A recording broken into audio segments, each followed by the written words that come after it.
Hi guys! Welcome to my vlog!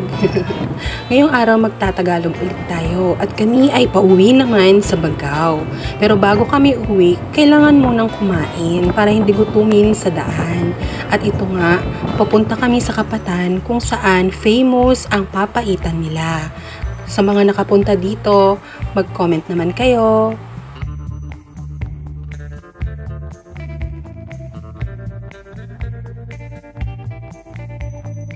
At ayan na nga, papunta na kami dito sa papaitan na masarap dito sa Kapatan. Sino nang nakapunta dito?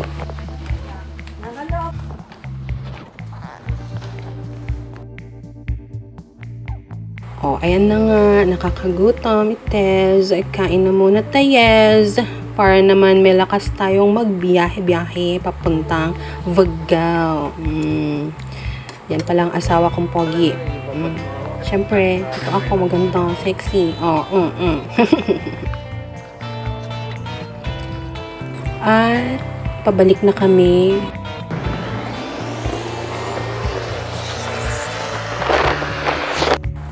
Pero bago nga kami magtuloy sa biyahe, dumaan muna kami dito sa may Triple M para bumili ng bibingka. Masarap ang bibingka nila dito. Bili na kayo. Yan.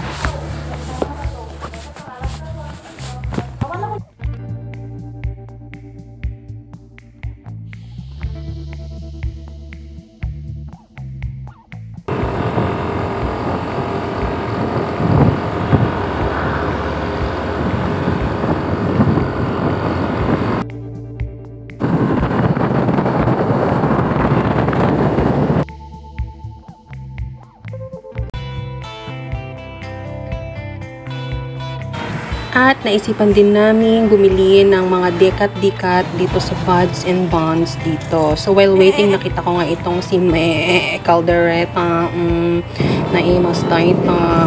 Yun. Bumili lang ako ng isang karton pampasalubong kay nanay.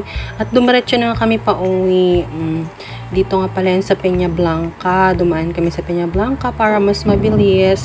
Peña Blanca is the fastest way going to Bagao na ngayon, guys. So, sa mga gusto magbakasyon sa Bagao, dito kayo dumaan. Merong rough road dito, pero konti na lang. Mga ano lang siguro ito. Ilang minutes lang to. Wala pang 5 minutes. Wala nang rough road. Dire-diretso na na cemented road. Ayan. Ito nga pala yung favorite road naming dalawa kasi mayug-yug-yug ka dito. Jug-jug-jug-jug. Ganyan. Okay, so yan na nga, guys. Stop over muna para umihi.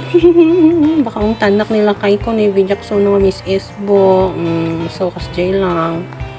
And then, ayan, biyahe na nga ulit, guys.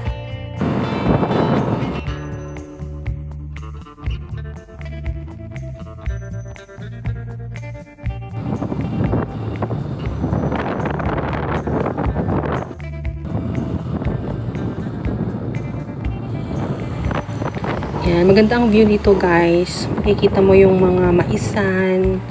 Tapos, mataas kasi yung daanan. Kaya feeling mo nasa Baguio ka. Okay, so yan, guys. Kung makikita nyo yung daanan dito, sementado na. Hanggang sa San Jose na yan na sementado. So, hindi na mahirap talagang bumiyahe. Marami na rin dumadaan dito. Pati yung mga pampasaherong van dito na rin dumadaan. Ayan, ito is konti lang naman na rough road kasi yung bridge dito ay medyo hindi pa masyadong maayos. Okay, nasa ano na tayo? Bitag Pequeño. Yan, nakikita nyo ang palayan na yan? Hindi sa amin yan, guys. So, we're here na. Ang bilis-bilis lang ang biyahe namin. Wala pang isang oras. Yan lang po. Babuosh.